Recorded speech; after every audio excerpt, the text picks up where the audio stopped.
brutal storm keeping frigid grip on much of Northeast as Buffalo struggles to cope. The deep freeze from a deadly winter storm that walloped much of the United States will continue into the early part of the week, forecasters say, as people in western New York deal with massive snow drifts that snarled emergency vehicles, and travelers across the country see canceled flights and dangerous roads. The death toll keeps creeping up. The massive storm has killed at least 53 people across the United States and is expected to claim more lives after trapping some residents inside houses and cars, stranding emergency vehicles, and knocking out power to tens of thousands of homes and businesses. The extreme weather stretched from the Great Lakes near Canada to the Rio Grande along the border with Mexico.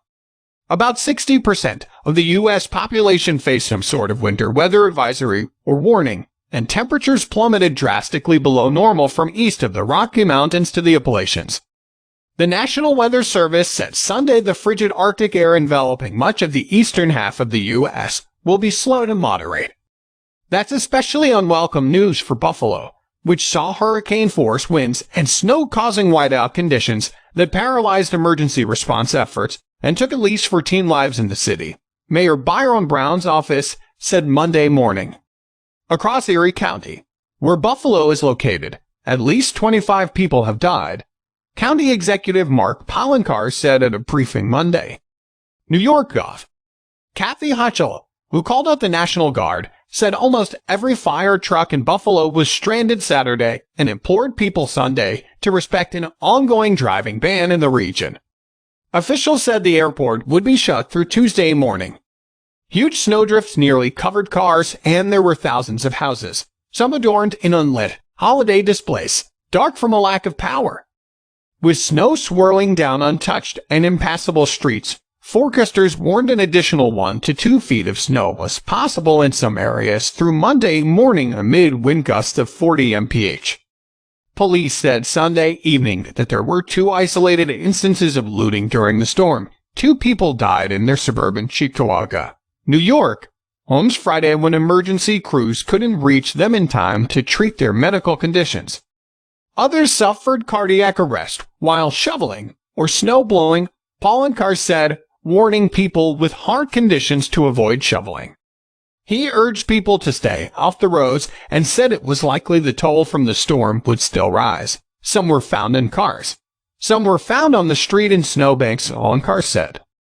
We know there are people who have been stuck in cars for more than 2 days. A state of emergency remains in place for all of Erie County on Monday, and Poloncarz said another 8 to 12 inches of snow is expected in the area through Tuesday. Freezing conditions and power outages had Buffalo residents scrambling to get to anywhere with heat amid what Hochul called the longest sustained blizzard conditions ever in the city.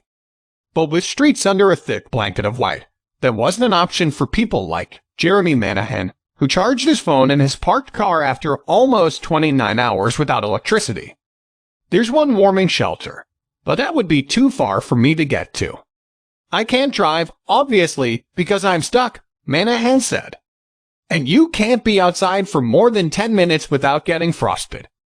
DJ Gillinga of Gaithersburg, Maryland, was on his way to visit relatives in Hamilton, Ontario, for Christmas with his daughters Friday when their SUV was trapped in Buffalo. Unable to get help, they spent hours with the engine running, buffeted by wind and nearly buried in snow.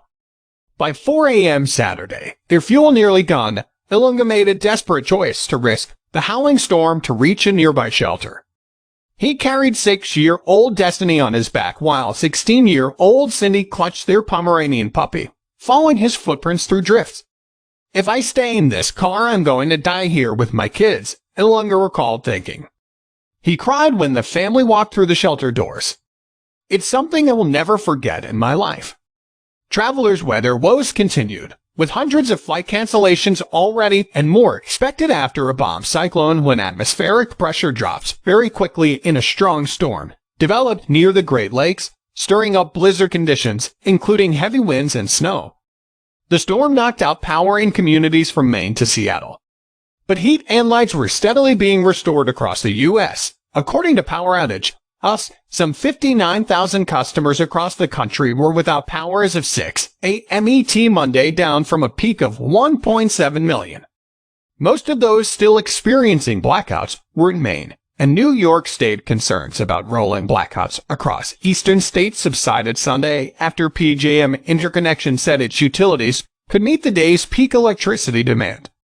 The Mid-Atlantic grid operator had called for 65 million consumers to conserve energy amid the freeze Saturday.